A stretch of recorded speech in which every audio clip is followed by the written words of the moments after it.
Praise the Lord. Last வீடியோல தேவன் ஏன் லூசிஃபரை ஸ்டார்டிங்லயே டிஸ்ட்ராய் பண்ணலங்கிற கொஸ்டின் உங்கள்ட்ட கேட்டிருந்தேன். அதுக்கு நீங்க எல்லாம் டிஃப்ரெண்டா நிறைய ஆன்சர்ஸ் பண்ணியிருந்தீங்க. கர்த்தருடைய நாமத்துக்கு ஸ்தோத்திரம் உண்டாவதாக. லூசிஃபர் லூசிஃபர் நிறைய காரியங்களை பண்ணியிருந்தான். தேவன் மீது நிறைய அக்யூசேஷன் வச்சிருந்தான். லைக் அவரோட ஆட்சியில ஃப்ரீடம் இல்ல, அவர் ரொம்ப அநியாயமா ஆட்சி செய்யறாரு, அவர் ரொம்ப ரெஸ்ட்ரிக்ட் பண்றாரு, சுத்தமா சுதந்திரமே இல்ல அப்படின்னு சொல்லிட்டு தேவன் மீது நிறைய விஷயங்களை பொறாமப்பட்டு தேவனை போல மாற நிறைய ட்ரை பண்ணா. இதெல்லாம் அறிஞ்சு தேவன் உடனே லூசிஃபரை டெஸ்ட்ராய் பண்ணியிருந்தாரு அப்படின்னா ஹெவன்லயும் சரி இந்த வேர்ல்ட்லி லைஃப்லயும் சரி தேவனுக்கு ஒரு தனி ரெஸ்பெக்ட் இருந்திருக்கும். ஆனா இதெல்லாம் எதோட பேஸ்ன்னு பாத்தீங்க அப்படின்னா அன்பனால வந்துச்சுன்னா இல்லவே இல்ல, ஒரு பயத்தினால வந்திருக்கும். தேவன் உடனே லூசிஃபரை டெஸ்ட்ராய் பண்ணியிருந்தா ஏதோ ஒன்று தப்பு நடந்திருக்கு, அதை மறைக்கிறதுக்காக டெஸ்ட்ராய் பண்ணியிருக்காரு அப்படிங்கிற மாதிரி ஒரு டாக் போயிருக்கும். ஃபார் எக்ஸாம்பிள், இப்ப கவர்மெண்ட் இருக்காங்கன்னு வச்சுக்கோங்க.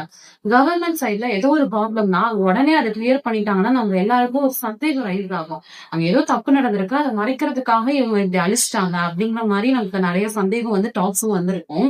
சோ தேவன் இந்த மாதிரி ஆட்சிகளை விரும்பவே இல்லை. தேவன் அன்பு நிறைந்த உண்மைத்தன்மை வாய்ந்த ஆட்சியை தான் தேவன் விரும்பினாரு. அதனாலதான் அவர் அப்ப டெஸ்ட்ராய் பண்ணாம வச்சிருக்கு. இதன் மூலமா தேவனோட அன்பு, பொறுமை, தேவனோட கிருபை வெளிப்பட்டிருக்கு அப்படின்னு தான் சொல்லலாம். தேவன் சைலண்டா இருந்ததுக்கு ரீசன் அவரோட வீக்னஸ் கிடையாது. அது அவரோட ஸ்ட்ராட்டஜியா இருக்கலாம், அது அவரோட ஜஸ்டிஸ், இது பெயிண்ட்டுக்கான ஒரு வேயா கூட இருக்கலாம். நம்ம எல்லாருக்குமே தெரியும், நம்ம எல்லாரும் தேவனுடைய சாயலாக படைக்கப்பட்டிருக்கோம் அப்படின்னு சொல்லி. தேவனுடைய சாயலாக படைக்கப்பட்டு பூமியின் மீது நமக்கு அதிகாரம் தேவன் கொடுத்தாரு. இதை அறிஞ்ச லூசிஃபர் ஹியூமனை டார்கெட் பண்ணான். ஹியூமன்ஸ் மேல ஒரு ஜெலஸ் வந்துச்சு, அதனால ஹியூமன்ஸ் அவன் டார்கெட் பண்ணா. லூசிஃபருக்கு ரொம்ப மகிமை இருந்துச்சு. அதாவது மத்த எல்லா தேவதூதர்களையும் கம்பேர் பண்ணும்போது லூசிஃபருக்கு நிறைய ஸ்ட்ரென்த் அண்ட் மகிமை இருந்துச்சு. இந்த இடத்துல லூசிஃபர் அவனோட ஸ்ட்ரென்த் யூஸ் பண்ணல, அவனோட கிரிமினாலிட்டியை யூஸ் பண்ணா.